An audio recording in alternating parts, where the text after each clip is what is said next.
Aloha, and welcome to our final session in Vibrant Hawaii's Disaster Preparedness Series. This one is Disaster Preparedness for People with Disabilities. I'm Maurice Messina with Vibrant Hawaii, and I'll be your facilitator today. So mahalo for joining us to close out our powerful series of conversations that have been designed to help our island communities become more prepared, connected, and resilient. Over the past few weeks, we've gathered wisdom from community leaders, public officials, and grassroots responders from across the state. In our first webinar, we focused on community-wide preparedness, learning from civil defense, HIEMA, and the Resilience Hub leaders about local emergency action plans and coordination strategies. In our second session, we turned our attention to our keiki. Presenters explored how we can support children's emotional safety before, during, and after disasters, and how caregivers can model calm and confidence. And last week, we spotlighted pets and animals, highlighting how to prepare for the care and the safety of our furry companions from Senator Tim Richards and local veterinarians. Today, we turn our focus to a critical topic, ensuring our preparedness plans are inclusive of residents with disabilities. We'll hear from four professionals who each bring deep expertise and lived insight into what equitable disaster readiness should look like. So let's start with our first presenter. Our first speaker is Dr. Tierney Barr-Carsey, Special Education District Education Specialist. She brings years of experience working with students, families, and school teams across Hawaii Island. Her work centers on ensuring students with disabilities have the resources, support, and the voice they need, not only in the classroom, but in every part of community life, including emergency situations. Thank you for being here, Tierney. Thank you. Nice to be here. Great. So we'll start with a first question. What are some of the considerations in school-based emergency plans when it comes to students with disabilities? There's a lot of considerations that the IEP team has to kind of sift through and sort through. The first thing that arguably everybody is kind of thinking about is mobility. What's the student's mobility in terms of, are they utilizing a wheelchair? Do they need support when walking? How far are they going to be moving from one location to the other? And it could be moving from whatever site they're at further out into the playground. I think all of us have gone through K-12 education and have gone through those drills, and we know that we go usually to a very open space on the campus, and what's the route or navigation that we have to get to? Are there stairs? Are there very steep ramps? Then we also have off-campus drills or off-campus emergencies that do occur. And so how far away is that site that we're going to need to navigate to? Is the electricity going to be on if we're going to be using a lift? Do we need to do two-man lifts? Are there enough adults in that classroom? If there are not enough adults in that classroom to each push a wheelchair, how are we going to make sure that we're planning that other adults from other areas of the campus go to where those students are to help navigate and move? We need to consider the communication, the both receptive and expressive communication of that particular child in terms of safety signs, safety. Can they see them? Can they read them? Can they recognize them? Can they state their needs? Are there any medical needs that the child has? Do they have a nurse? Do they utilize inhalers, EpiPens, glucose, feeding, any type of feeding concerns that we need to be aware of should we need to move the site for the child? Okay. Teams also need to consider any sensory or behavioral needs. You go from a small setting, usually if it's the classroom, to a very large, very crowded, and hopefully as organized as possible. But in an actual emergency, there's a little bit more panic. You might have sirens going off, you might have parts of flashing lights, those types of things. Definitely all the flashing lights are going to be happening in the classroom. Mm-hmm.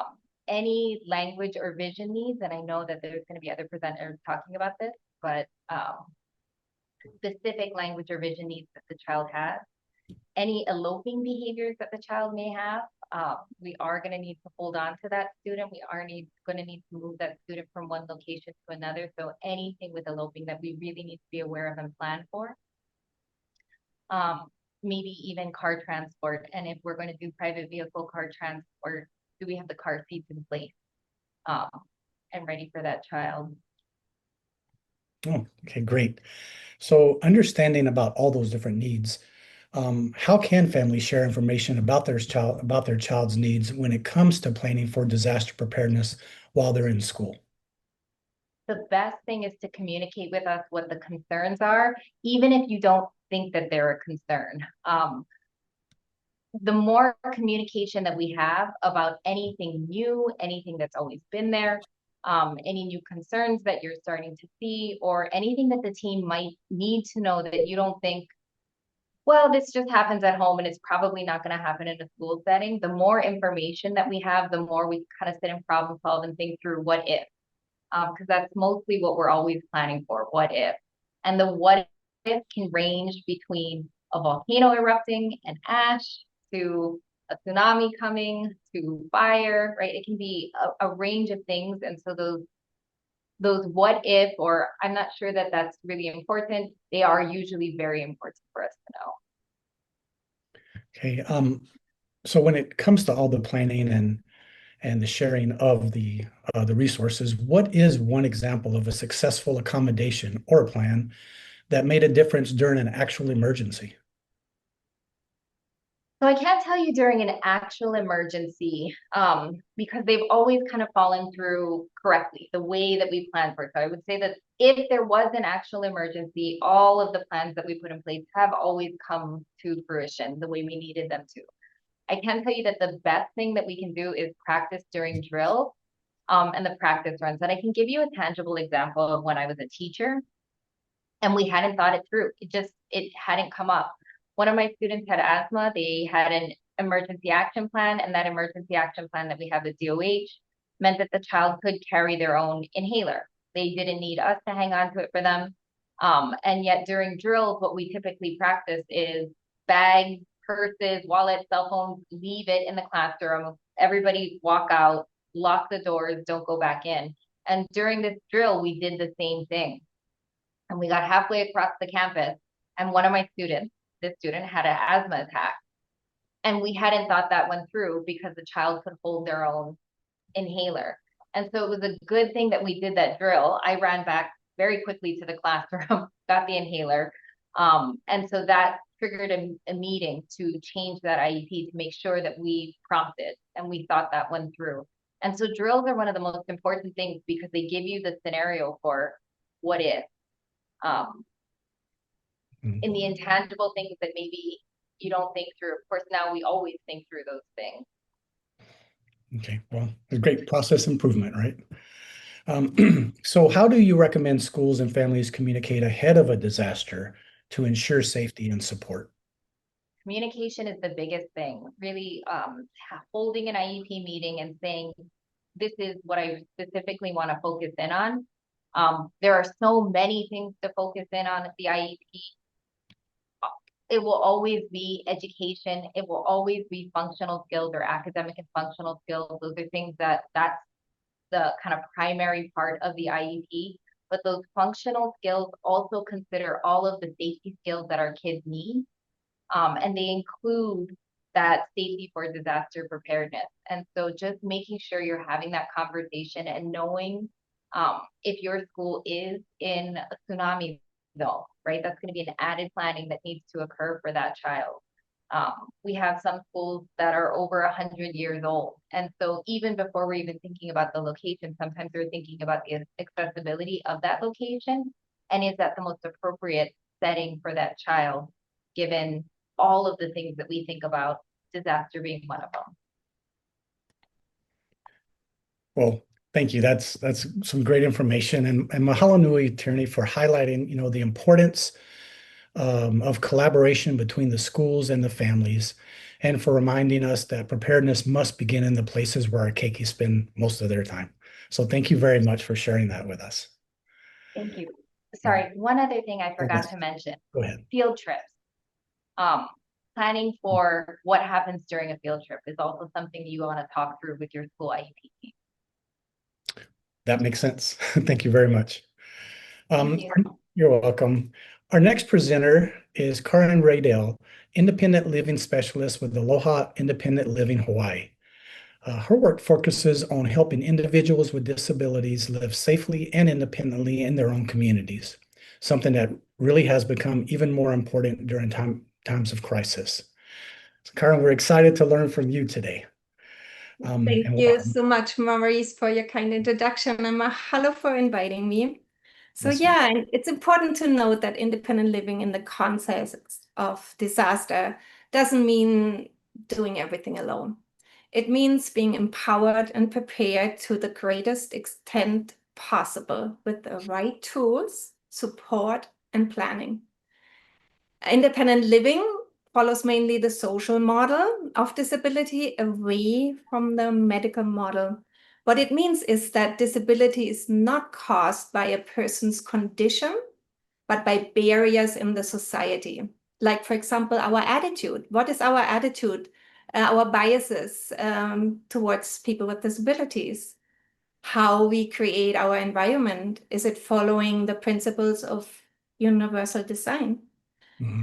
Or institutional barriers, like, for example, meaning the policies, practices, or rules within an organization, like, say there's an online emergency registration form and it's not being reader-friendly, screen reader-friendly, which prevents people with blindness or low vision from registering independently. The social model impacts preparedness by emphasizing removing barriers and creating systems, for example, making shelters accessible for all versus segregating persons with disabilities to a certain area. Using plain language alerts, ensuring American Sign Language and CART, like a closed caption, is used in alerts, and involving disabled people in planning and drills. Disability is a human rights issue. People with disabilities have the right to safety, dignity, and participation as everyone else. Partner with people with disabilities as leaders, not just recipients of help. And value the lived experience. Involve people with disabilities in planning and decision making. great. Thank you. So, when you talk about them being involved, people with disabilities being involved with the planning, so what are some steps that individuals with disabilities can take today to begin preparing for future emergencies? Well, first and foremost, we have to acknowledge and agree that there will be future emergencies. We all tend to brush it off, right? For hope for the best, postpone preparation, and think we can get by with the bare minimum. But we forget that this is serious business where lives could be at stake. And chance favors the prepared. People who plan ahead, take initiative, and are ready for challenges are more likely to succeed. You could say more likely to survive, especially in uncertain, high-risk situations like natural or man-made disasters. I believe we all heard the basic messages of preparedness, such as create your personal emergency plan, build a go kit, create a support network, plan for power, water, and communication outages, know your local resources and shelter locations, practice and review. Phew, that's quite a lot and might look overwhelming. So let me ask everyone here, and you can put the answer in the chat or just answering it to yourself. Where are you at with your emergency planning right now? Stage 1, not yet started. Stage 2, aware but unprepared. Stage 3, you're taking the first steps. Stage 4, building your plan. And stage 5, you're already practicing and updating. So now ask yourself, if you're at stage 1 to 4, why are you not prepared? Not enough time in the day, not enough money to buy extras. Many are on fixed income or low income and have to choose between basic needs and what if planning. You are confused. There's so much to consider. You don't have access to information because the emergency preparedness guides are too complex, not in plain language, not available in large print, not available in ASL, Braille, or pictograms. And I could go on with the barriers people with disabilities are facing that prevent preparation efforts. So when it comes to the emergency preparedness, we need to be willing to go out of our comfort zones and take the initiative, because it's our life that might be at stake and our kuleana to take care of it. But we should all help each other. We need the hands-on, not just the information. We don't have to do everything alone. So reach out, share your mana, pitch in, get involved, show your struggles, find solutions together. You can also come to our office to build on, so it's Aloha Independent Living Hawaii. It's at the Office of Aging upstairs. And we can work together on the individualized emergency plan. You can talk it through and try to find solutions to be better prepared for future disaster events. It's part of independent living skills and a vital part of being able to live safely, confidently, and independently in your community. Think, plan, and do. Awesome. Thank you. Yeah, and that's really true. Us working together and helping each other is the way to do it, right? Yeah.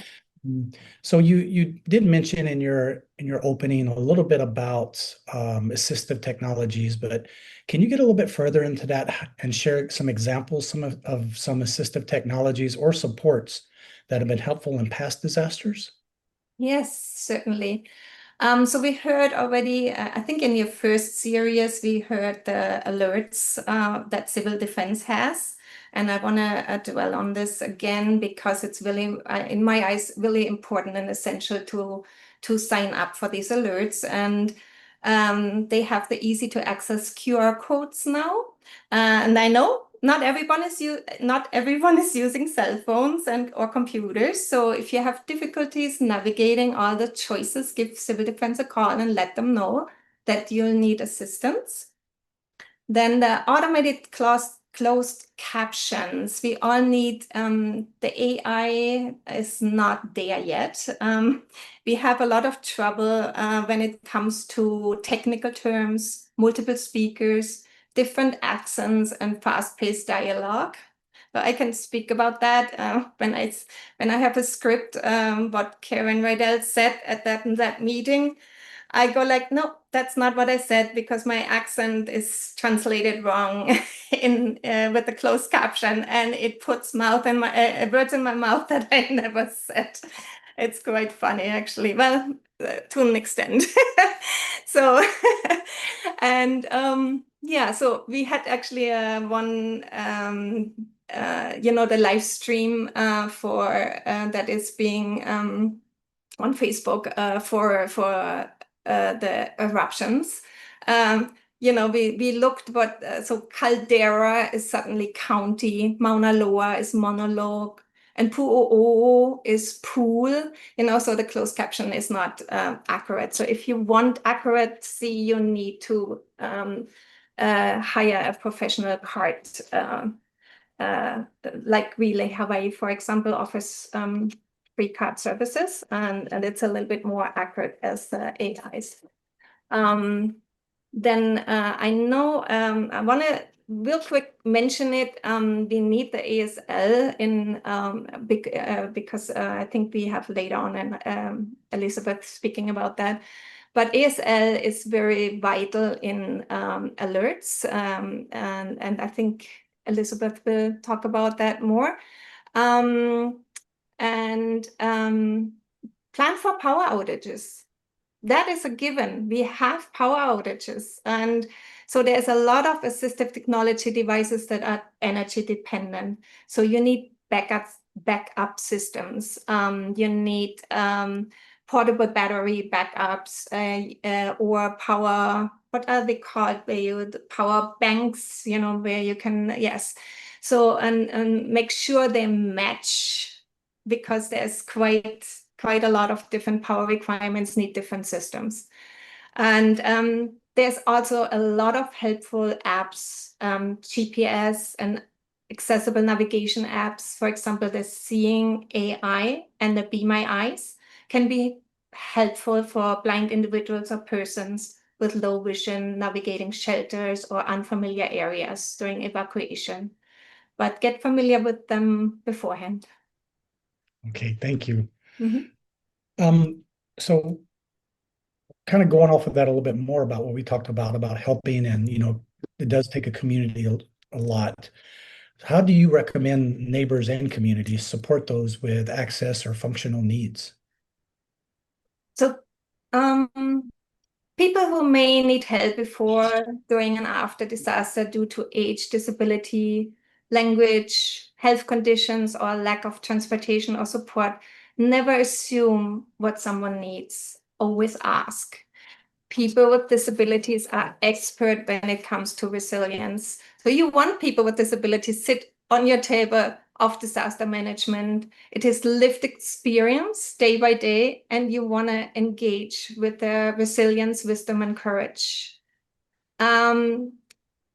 What I hear often coming from the disability community is the lack of training of emergency responders. So just watching a 45-minute training video about disability is not the same as interacting and engaging. So I participated a couple of times in Hawaii's interagency annual hurricane drill. What is it called? Makani Pahili. And it's a great training with lots of learning opportunities. They stage victims or survivors, but I noticed that there was never a person with a real disability. If you have a person with a disability sitting in a wheelchair, you will never get the real experience. A person without a disability sitting in a wheelchair, that's not the same. You won't get the real training. It won't prepare you for helping to evacuate a person in a wheelchair. So my vision is connecting people with disabilities and emergency responders for a safer Hawaii.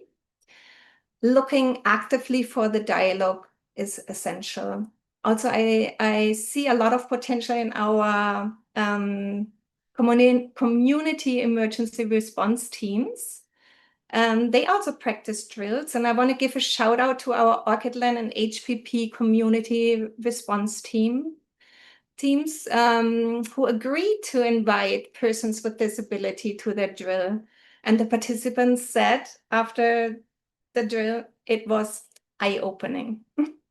So as a neighbor, reach out, help to offer rides, assist with food and water, be present to ease anxiety, make sure families, individuals, and their caregivers can stay together.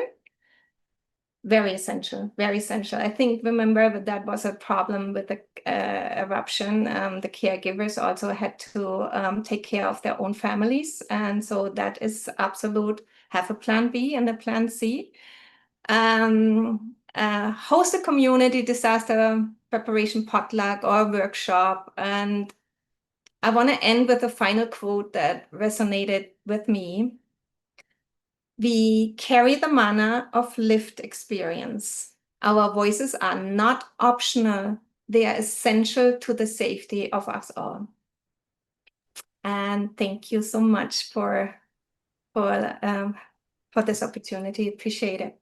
Yeah, and thank you for that last very wise reflection. That's one of the things that that helps everybody get through these disasters. And I know that folks or people with disabilities, they do have a harder time, and so we all need to be stepping up together to help them. So thank you for that. But not just to help them, also have them as leaders writing to us. That was something that I really, really wanted to get across in this message. Thank you, Mom. Thank you so much. Yep, and congratulations to those CERT teams for Yes. Yeah, that was wonderful. That was wonderful. And I hope this is continuing, that we engage with disability, that we are really mingling and learning from each other. Thank you. Yep, so appreciate all those practical steps, Corrine, and reminders about really how it is all of us can play a role in making preparedness more inclusive, and from planning it at home to supporting our neighbors. So thank you very much. You're welcome. Thank you. Next, we're going to have Elizabeth Delovio. She is an ADA coordinator and planner with the Disability and Communications Access Board. Elizabeth plays a key role in shaping public policy and ensuring accessibility in emergency planning, communication, and public spaces. Her work is vital to removing barriers before disaster strikes.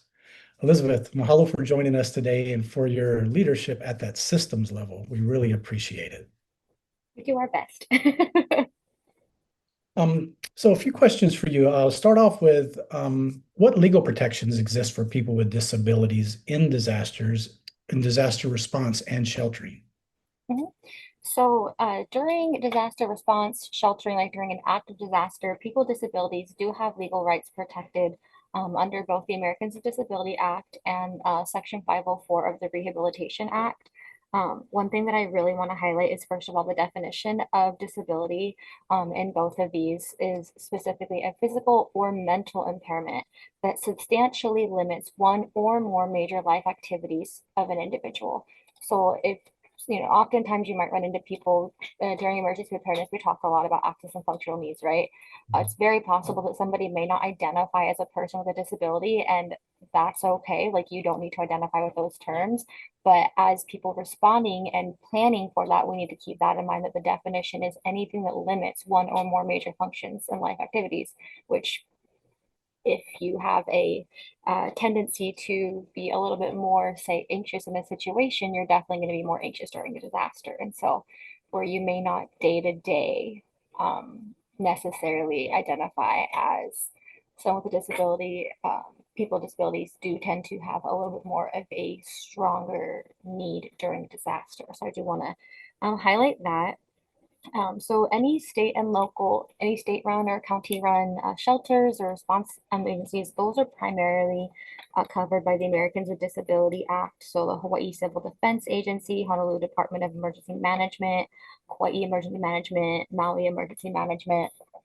And so those would be covered under ADA, whereas federal response, so once FEMA is involved, the Federal Emergency Management System, it would be more of 504. So the only reason to really hone in on that is because there can be some technical differences between the two provisions sometimes. So just knowing what level the provision is coming from to know which law covers. So ADA covers state and county, and 504 covers federal response.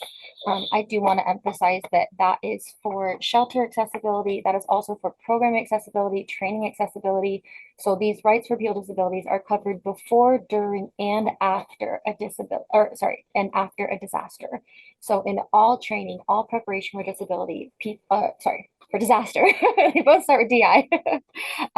So all training and preparation for disasters, emergency community planning, anything like that must be inclusive. The resources must be visually accessible. They must be both visual and audible. So can you see, if you can't hear, can you see what is being communicated effectively? One of the big things in ADA and 504 is effective communication. Communication must be thorough and effective and equal to the level of communication that others are also receiving.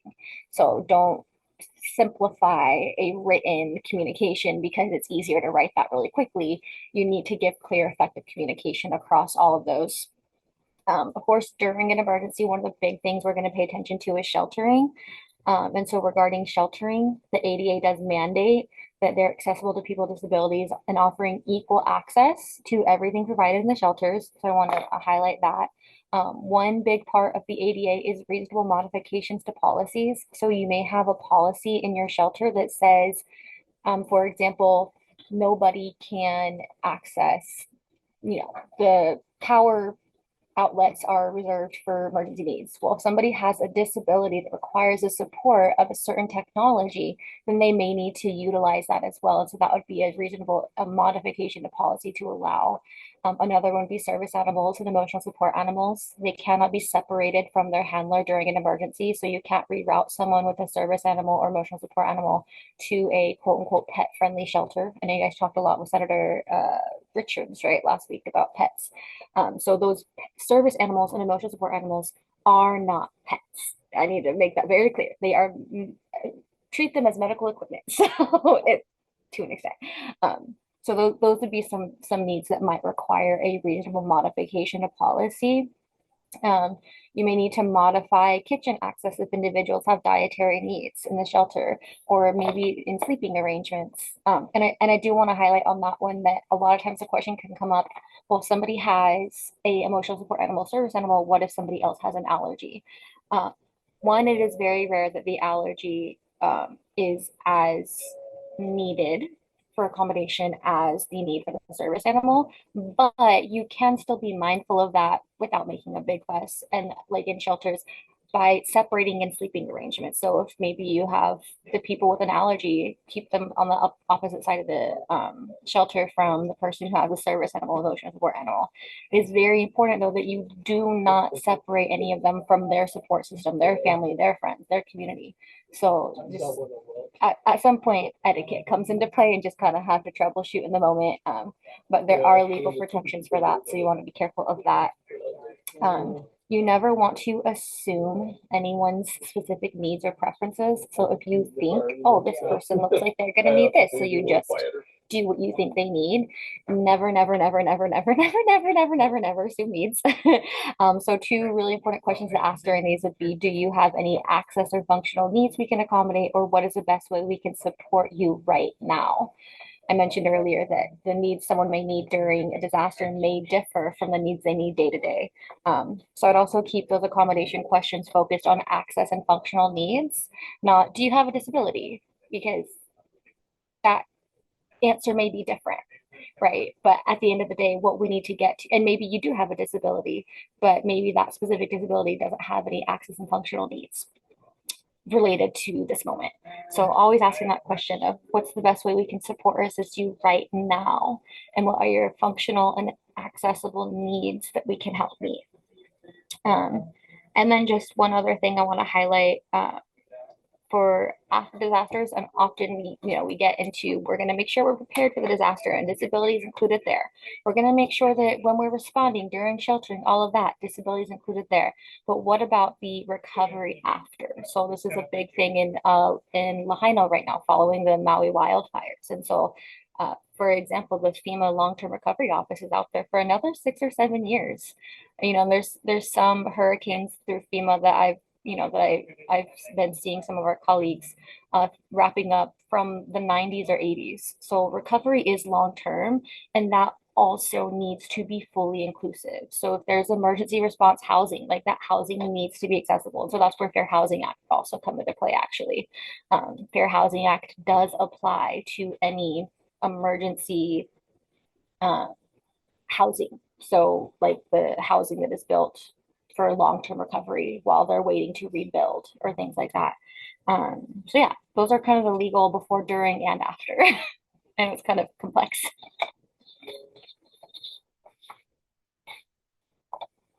Your microphone is off. How many I do Zoom still? All good. So understanding that, and Kearney spoke a little bit about, emergency message, but from your standpoint, how can agencies make sure that public emergency messaging is accessible to all residents? Yeah. So first and foremost, I would ask yourself when you're putting out emergency alerts and messaging, is this visibly accessible? Is this audibly accessible? That would be the first most important thing, because those would be two primary barriers that people with disabilities tend to face, is that they either can't hear or can't see. I know a lot of our emergency response now is sirens, but not everybody can hear the sirens, or is an alert on your phone. And if the alerts on the phone are really great, because oftentimes most people have access to either a radio, a cell phone, whatever it is that they have. Those kinds of alert systems, if you have a TV in your home, if you have a cell phone, you have accommodations set up in your personal device that are going to help you accommodate that as well. They're going to help you receive that as well. But it's also very important, I want to highlight this again, that all of those accommodations made reflect effective communication. So we are not watering down anything. You have qualified interpreters. So you don't just say, oh, look, this little kid over here, your dad's deaf and you can sign, so go ahead and interpret this really quick. No. Even if they're a well-known person in the community, if they are not a qualified certified interpreter, they should not be interpreting essential information in alerts. It's very easy for information to get misconstrued without with underqualified interpreters. So you want to make sure that you're paying attention to that. It's also important to remember that communication has to be accessible, effective, and timely. So there should be no delay in the information that somebody with an accommodation receives. If you have a communication accommodation, you should be receiving the information at the same time as everybody else. So it's very important that that does not get delayed. Certain things to keep in mind with any written alerts that we maybe tend to kind of look over that I actually never even thought about until I was meeting with some FEMA folks last year. And so first for developmental disabilities, we want to make sure that all alerts are in plain language. We want them to be as simple as possible. That helps the general community as well, because in the moment of disaster and panic, you're not processing big complex things, right? So keeping the alerts in plain language, but also not utilizing emojis. I know that can be very tempting because it can seem like, oh, this is going to make it look more attractive or someone's going to grab someone's attention. However, you also have to keep in mind screen readers. Oftentimes people rely on screen readers when they receive, say, an alert on their phone if they have a visual disability. And the screen reader may read um, a an emoji differently than what you intend for it to say. There's a million examples out there. If you want to have fun, go look up the examples of what can be interpreted versus what it is. And so if you are going to use emojis, know exactly what the alt text for that emoji is. And if it's not what you're trying to say, don't put it. But when in doubt, just no emojis. Okay, well, thank you for that. Yeah. And understanding that you are a planner, what role does planning at the county or state level play in ensuring equitable disaster response? Yeah, planning in advance is really important on all levels, but really on the systematic level as well. So I always say if you are in a room where there's a plan being made and you care about people with disabilities, like that's something that sticks on your mind, then be the squeaky wheel. If it's something you're thinking about, never assume someone else is also thinking about it. That's how accommodations fall through the cracks in disability management, or sorry, in disaster management. So on the planning level, so for example, right now as a planner, I'm currently working on revising the 2009 Interagency Preparedness Plan, which is the plan that we will have with various agencies when a disaster strikes and the state level is needed, where we know how we're going to respond. But we're also working on integrated planning. It's very important that planning is happening on every level, and at every single level, disability inclusion is included into the trainings. We don't need people over here learning general disaster response, and then people over here learning how to respond for people with disabilities, and then maybe they'll work together at an emergency. That's not really going to be as effective as an inclusive planning. So in any space where there's any sort of emergency preparedness, always be the squeaky wheel. Always ask, what about the access and functional needs? What about? I think one thing that I had said to me by a female representative once, and it really just stuck with me, is if accessibility is intentionally written into plans as developed, it probably is going to get overlooked. Disability may be at the forefront of your mind, but that does not mean it'll be at the forefront of the mind of people who are executing the plans. So even if you're helping make the plans, knowing that in state and county planning, you're making a plan that somebody else may be executing, whether it's down the line when you're not in your role any longer, or whether it's someone else stepping in. So knowing that, always remove all assumptions from planning. If it is not written objectively, it's not in the plan, period. So I think that's one of the big important things with planning when it comes to ensuring equitable disaster response. And of course, making sure that it's thought of on every single level. So, even when you come down to thinking about, okay, so we're going to make sure that the American Red Cross is here making the shelters and there's going to be the Hawaii Food Bank available. Oh, wait, somebody may not have access to a vehicle to be able to go to the food bank in the response. So how are we addressing that? So transportation needs are a big thing that also needs to be considered. So really, disability needs are access and functional needs are across all areas of living. So all areas of emergency preparedness and planning and response and recovery need to be talking about access and functional needs. And the truth is that disability is the one population that you may not be a member of now, but at any given moment you may become a member of. And oftentimes during a disaster, people are suddenly experiencing some sort of disability they didn't before. So knowing that there's going to be people who are unfamiliar with their rights under the Americans with Disability Act or 504, because they're not familiar with disability law, because it just hasn't been a community that's been on their mind before. So having that embedded and having it in there is really, really, really essential. Okay, well, Elizabeth, you did mention the squeaky wheel a couple of times. So, so as a community, we as community members, what can we do to advocate for stronger accessibility in local plans? Can you expand on that wheel a little bit? Yeah, I will reiterate for like the fourth time, be the squeaky wheel. But also know your community, encourage community conversations. If you know that you have a neighbor who has a specific access or functional need and there's a disaster happening, are you making sure that they're aware and that they're able to respond in the way that anybody else is? Are you being mindful of your community? I think really the key to disaster response, if you hear this across a lot of disaster response trainings, the key is community resilience. The one thing I hear say often, the cavalry ain't coming. Don't sit around and just wait and assume, oh, somebody's going to go help that person by bystander effect. No, if you know there is somebody who has a need, watch out for that need.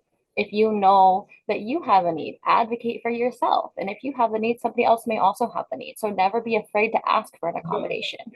I think that's really, really, really important.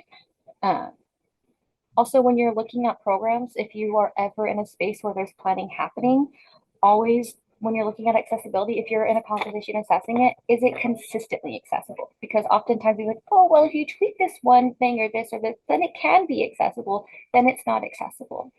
So I think that's one point to keep in mind, is that just accessibility needs to be consistent. And again, if it's at the forefront of your mind, that does not mean it's at the forefront of anybody else's mind. So in any community, as far as like community advocacy goes, and connect with your local emergency management programs. Know what the plans are in your community. Because then if you see a gap, you can identify the gap. The more voices, the louder. The squeakier wheel, the better. So asking about your local emergency management plans, connecting with your local emergency management agencies, joining a CERT team could be huge, especially if you have a specific skill set or knowledge base about access and functional needs.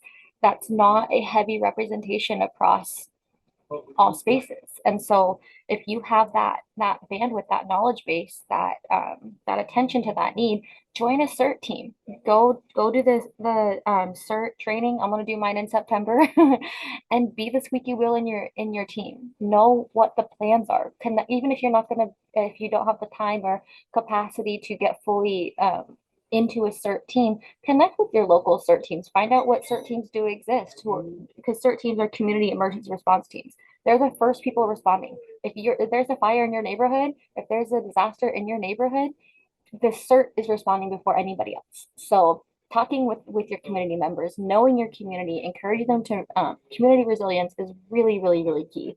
I'll say it 5 times over. Be the squeaky wheel and know your community, know your needs, know your resources.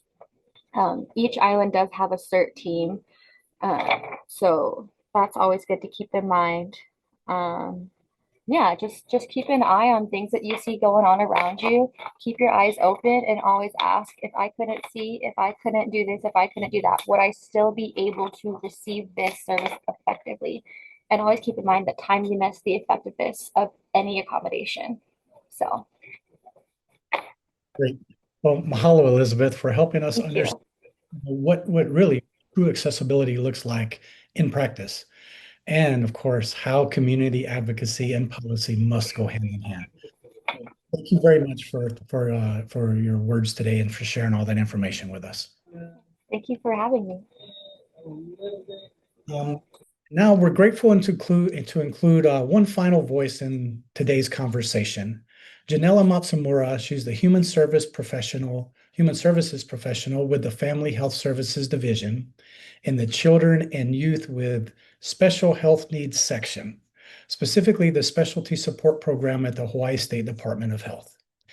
Janella works directly with children and youth who have special healthcare needs and their families. That she helps them navigate the systems of care, coordinated services, and to help them prepare for transitions, whether from one life stage to another or from normal routines into emergency situations. Her work focuses on advocacy, planning, and connection, especially for families who may fall through the cracks during a crisis. Janella, thank you so much for joining us. Thank you. Thank you for having me. I'm going to be sharing my screen. Let's see.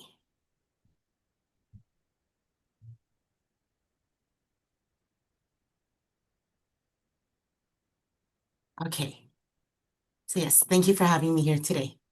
You're welcome. Okay, so maybe a couple of questions. So what are some of the key considerations when planning for the needs of children and their youth with complex medical or developmental needs in disaster situations? So first of all, I just wanted to give a brief description for who are children and youth with special healthcare needs.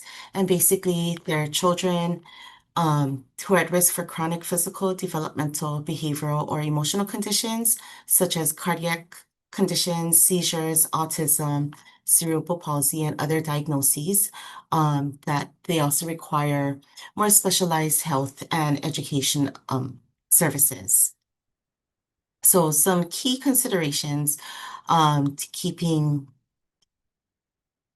mind is basically to build a disaster supply kit for children and youth with special healthcare needs is their medical documents. And this list may include, but is not limited to, contact information for providers, their doctors, health plan, any agency involved in their care, having their insurance cards, their medication list, and durable medical equipment. And that's any supplies, it could be incontinence supplies, devices, serial numbers for those devices, and just making sure that it's easily accessible. And so a tip for that is saving a copy of these documents on a USB drive, emailing them to yourself, or saving it on some type of cloud, for example, Google Drive, where it's easily accessible. You know, you can get it by logging onto someone else's computer or the electronic device. Great, thank you for that. You know, some of our previous talks, we did mention go bags, for when you have to evacuate quickly from your house or from wherever you're staying. And that is one of the biggest things that pops out to everybody is making sure you have your medications, you have all of your information for your caregivers or your physicians. So thank you for reiterating that. So how can families prepare ahead of time to ensure their continuity of care, especially when it comes to medications, the specialized equipment, or support services? So that's a good one. So families, they can prepare for medical necessities, medications, talking to the child's doctor or the pharmacist to see how can they create an emergency supply of medications. Food, if they are on some type of special food and or formula, how can they, again, keep an extra supply of that at home, at least, 1 to 2 weeks worth, and as well as having a power supply. I know some other speakers today did mention having, that batteries, a generator. They even have solar, portable solar panels where, you can hook up your whatever devices to. Those are things that are good to um, keep handy. Another thing is for mobility and transportation, if they have an electric wheelchair, making sure that they have a backup manual wheelchair, because, if the battery runs out or if you need to charge it or what have you, at least you have something else. Also, if they need a wheelchair accessible vehicle. If they have one, great, but if they don't and they need to go to a shelter or to evacuate their home or get to some medical facility, having a backup plan, you know, on how to get to leave their home and how to get to that shelter. I just wanted to share a tidbit, kind of side note on this is that um, in a previous program I worked with, I actually had a client that, lived independently with a disability, lived independently, and during ESEL, I think Hurricane ESEL or Tropical Storm ESEL, but during ESEL, during that time, lost power to their home, and the caregivers were blocked in Lower Puna and Hawaiian Beaches area, so they couldn't get to the client. And because the client was dependent on care, couldn't get out, but was very resourceful to know how to communicate, contact emergency.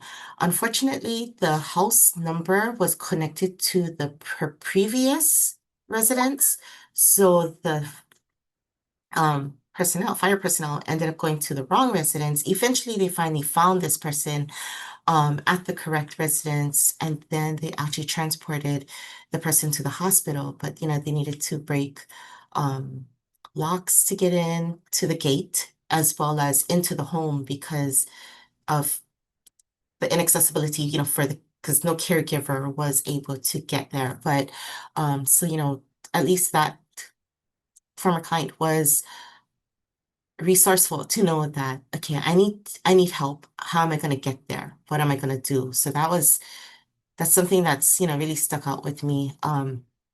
Also, just for those that have hearing and or vision impairments, making sure they have extra batteries for hearing aids, as well as having a pen and paper to communicate, that can help, for just having that notepad and a pen.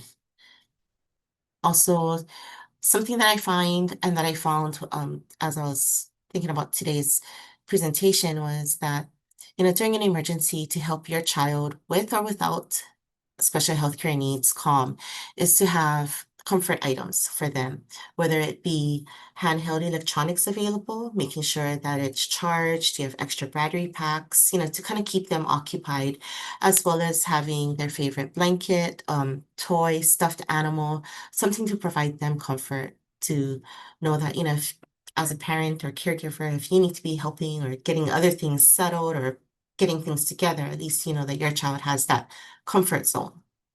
And then some other additional information, some additional tips, just, training other family members, friends, neighbors on how to use your child's equipment, that, can come in handy, as well as taking a photo on your phone of any equipment settings. So if they have a ventilator, any wheelchair settings, and any specialized equipment, if they're being tube fed, if the machine has, settings to know how to set it. And because, losing power during a power outage, it may cause the settings to reset. Okay, thank you for that great information and for that tidbit that you added in there. That's very important to, real life scenario and how it went down, right? So how can coordinators, how can they work with families to translate these complex health needs into realistic, actionable emergency plans?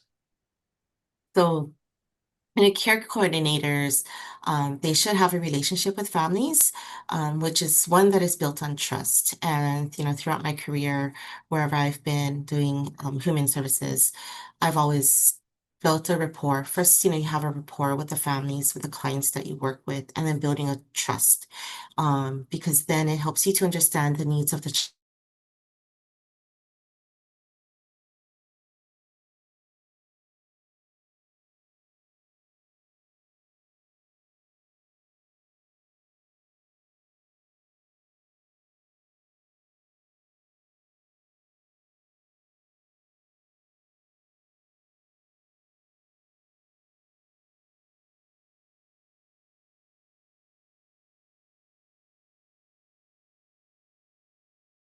And that is what can be used as a basis to help provide with emergency planning. It not only gives a snapshot of their medical history, but it can also give that snapshot of medications, equipment, all of that. And basically, providing services to children and youth with special needs is very fluid. And so, things come and go, things change. You might be getting equipment or something from one provider, all of a sudden it's coming from another resource. So just keeping in mind that, again, working with this population, it can be very fluid, but also having that open communication with the primary caregivers is essential to ensure that the child's needs are being met.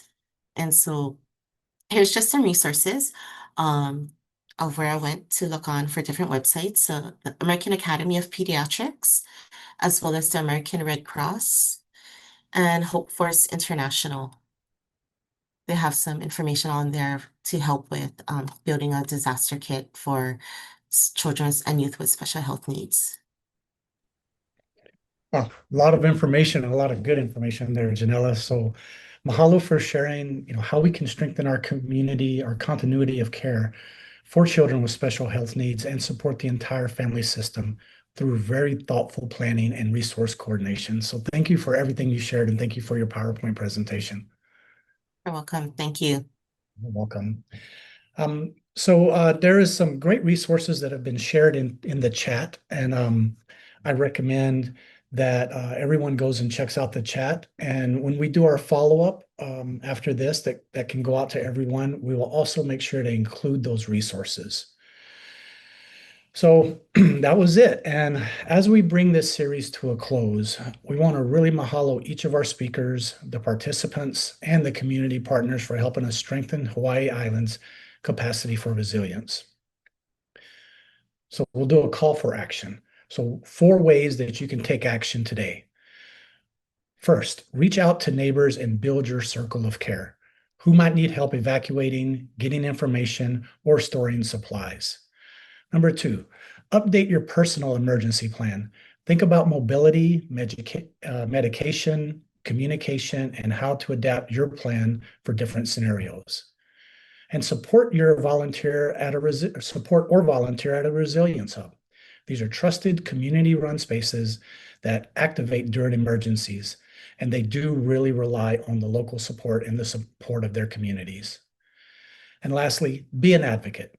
Share what you've learned.